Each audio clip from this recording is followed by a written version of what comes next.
Hey guys, you're watching BTech. I'm Basil. This is the Sony Xperia XA1, just announced here at Mobile World Congress. You can see a virtually bezel-less design. This is a MediaTek processor packing a lower end of the Sonys, but still manages to get some decent features like a USB Type-C in there and that really gorgeous design. How does it stack up against Samsung's kind of premium flagship-ish kind of low-end, if that makes any sense? The Samsung Galaxy A5 used to be the real budget phone, but now it's gone really nice and premium. You've got a metal frame, you've got waterproofing, you've also got a USB Type-C. So side by side, these two look very different. The Galaxy A5 is the bigger of the two, 5.2 inches of display versus 5 inches of screen.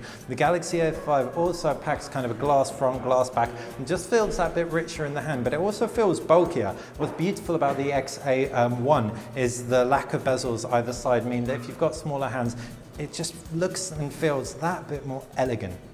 You've got a home button below the Samsung Galaxy A5, which doubles up as a fingerprint scanner. No fingerprint scanner on the XA1, and that's owing to the fact they wanted to keep those bezels nice and slim, so avoid side-mounted architecture. You do still have a button on the right, power button, and a two-stage camera button, as well as volume rocker. Up the top, 3.5mm headphone jack, down at the base, that USB-C I was talking about earlier. Around the back, it's a 23 megapixel camera. Flash. On the front, you have I think it's a 13 megapixel front camera. I would double check that for you guys now, jumping into the settings and flipping it around and flicking the toggle on.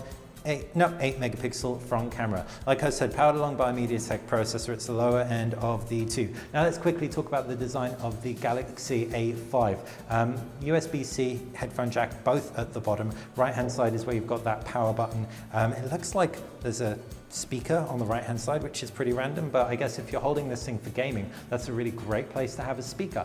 On the left hand side, you've got the volume controls, while up at the top, no buttons whatsoever, just a slot for the memory card and a SIM card. Around the back, it is that camera, and it's a 16 megapixel rear camera, 16 megapixel front camera, so nice and capacious, or big even.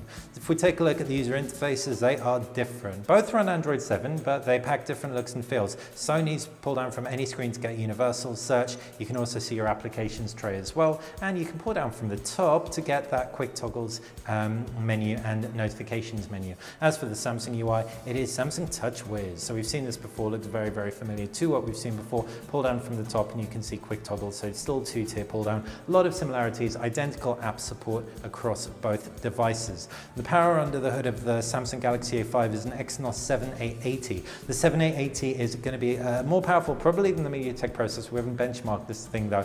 Either way, UI kind of performance shouldn't generate any slowdown across either. It's going to be in gaming. We're going to have to wait until we get some benchmarks and real life tests done with those. As far as the batteries under the hood, you've got, I think it's a 23,000 milliamp battery or something like that on the Xperia XA1. Don't quote me on that, but I do remember thinking, oh, well, that's a little bit small when I heard it for a 5-inch screen device. And that's versus a 3,000 milliamp battery on the Samsung Galaxy A5. So as far as side-by-sides go, while I prefer the look of the Sony Xperia XA, especially for anyone who's got smaller hands, and I generally do like the Sony user interface, specs alone is probably going to be the Samsung Galaxy A5 that takes this home.